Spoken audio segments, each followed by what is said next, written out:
Ένα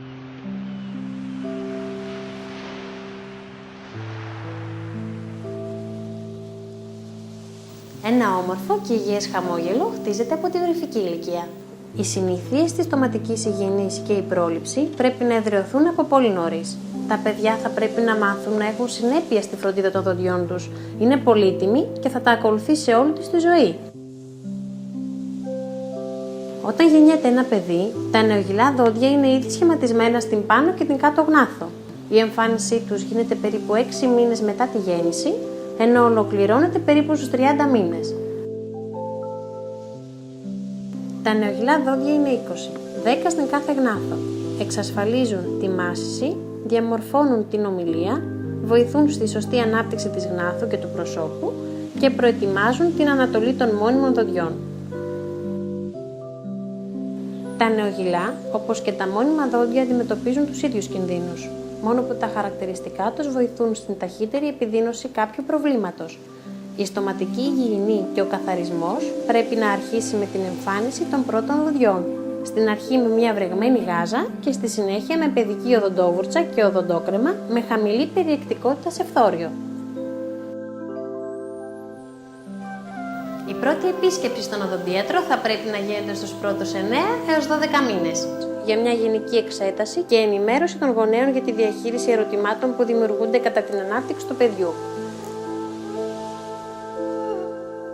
Η εικόνα της στοματικής κοιλότητας θα βοηθήσει τον γιατρό να σχεδιάσει ένα κατάλληλο προληπτικό πρόγραμμα, να ενημερώσει τους γονείς για τη φροντίδα και τη σωστή στοματική υγιεινή που θα ακολουθηθεί στο σπίτι, ανάλογα με την περίπτωση και την ιδιαιτερότητα του παιδιού.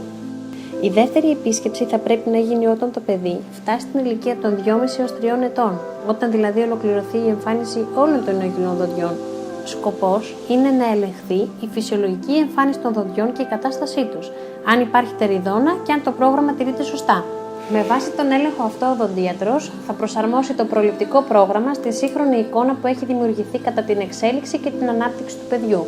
Η επόμενη επίσκεψη θα γίνει όταν το παιδί φτάσει στην ηλικία των 4 με 4,5 ετών, όταν η ψυχολογική και νοητική ανάπτυξη του παιδιού επιτρέπουν τη συνεργασία του σε απλές οδοντιατρικές εργασίες, εφόσον δεν έχουν εντοπιστεί προβλήματα από τους γονείς στο μεσοδιάστημα. Σκοπός και πάλι είναι ο επανέλεγχος για την κατάσταση των δοντιών και την αποτελεσματικότητα της προηγούμενης προληπτικής μεθόδου. Ενδεχομένως ο οδοντίατρος να προβεί σε προσαρμογή της ήδη υπάρχουσας και πάλι στις νέες συνθήκες. Έκτοτε, οι επισκέψεις θα πρέπει να γίνονται 2 φορές το χρόνο και πάντα ανάλογα με τις ανάγκες του κάθε παιδιού για επανελέγχους και προσαρμογή των προληπτικών προγραμμάτων. Εδώ θα πρέπει να αναφέρουμε την τακτική φθορίωση των δοντιών. Το φθόριο έχει τη μοναδική ιδιότητα να κάνει την αδαμαντίνη λιγότερο διαλυτή από τα οξέα των μικροβίων, άρα να αντέχει περισσότερο. Ακόμη μπορεί να επιδιορθώσει κάποια μικρή αρχική βλάβη της αδαμαντίνης. Σε μορφή ζελέ τοποθετείται πάνω στα δόντια με ειδικά δισκάρια, έχοντας γεύση φρούτων για να είναι εύληπτο από τα παιδιά. Το φθόριο αυξάνει την προστασία από την τεριδόνα περίπου 40 με 60%.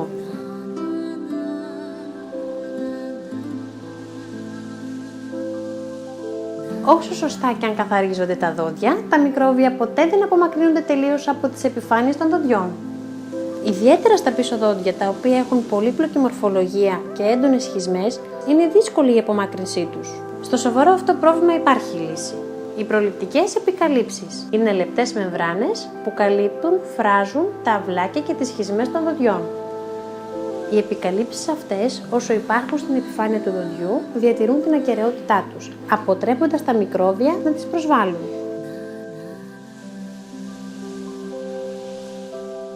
Η διατήρηση της υγείας των νεογυλών δοντιών έχει μεγάλη σημασία και πρέπει να φροντίζονται μέχρι να πέσουν φυσιολογικά. Τα νεογυλά δόντια είναι οι οδηγοί που θα βοηθήσουν στην ομαλή ανατολή των μόνιμων δοντιών και η παραμέληση της στοματικής υγιεινής σε αυτή την περίοδο μπορεί να αποβεί καταστροφική. Εκτός από την τεριδόνα και το καταστροφικό έργο της, είναι αναγκαίο να εντοπίσουμε προβλήματα των ούλων ή και του περιοδοντίου όσο είναι σε αρχικό στάδιο πριν εξελιχθούν σε άλλες βαριές μορφές παθήσεων, όπως είναι η ουλίτιδα ή αργότερα και η περιοδοντίτιδα, με δυσάρεστα αποτελέσματα τόσο στην ακεραιότητα των δοντιών όσο και στη γενικότερη υγεία του οργανισμού του παιδιού. Είναι προτιμότερο να διορθώσει μια μικρή βλάβη σε ένα δόντι νωρίς, παρά όταν αυτή εξελιχθεί σε μια μεγάλη κοιλότητα.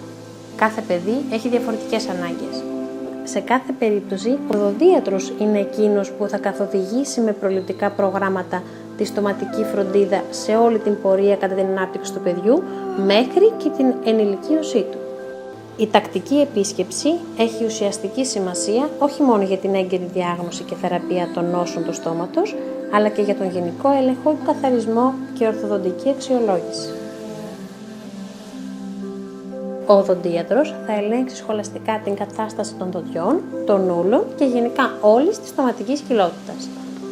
Να θυμάστε ότι ένα παραμελημένο στόμα μπορεί να αποτελέσει την αφετηρία λοιμόξεων, οι οποίες ενδεχομένως να απειλήσουν γενικότερα την υγεία του οργανισμού του παιδιού. Επιπλέον, ένας μεγάλος αριθμός ασθενειών δίνουν τα πρώτα συμπτώματα από τη στοματική κοιλότητα. Η τακτική επίσκεψη στον οδοντίατρο μπορεί να βοηθήσει να ανακαλύψετε έγκαιρα κάποια άλλη πάθηση που ταλαιπωρεί το παιδί ή θα το ταλαιπωρήσει αργότερα. Ο οδοντίατρος έχει εκπαιδευτεί επίσης στην ψυχολογία του παιδιού και ξέρει να το χειρίζεται.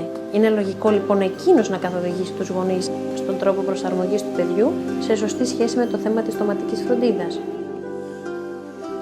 Όταν ένα παιδί μάθει στη σωστή φροντίδα του στόματος σε μικρή ηλικία, σίγουρα θα συνεχίσει την ίδια τακτική και στην πορεία, δηλαδή στα μόνιμα δόντια. Είναι σημαντικό να μάθει να αντιμετωπίζει τον οδοντίατρο σαν φίλο.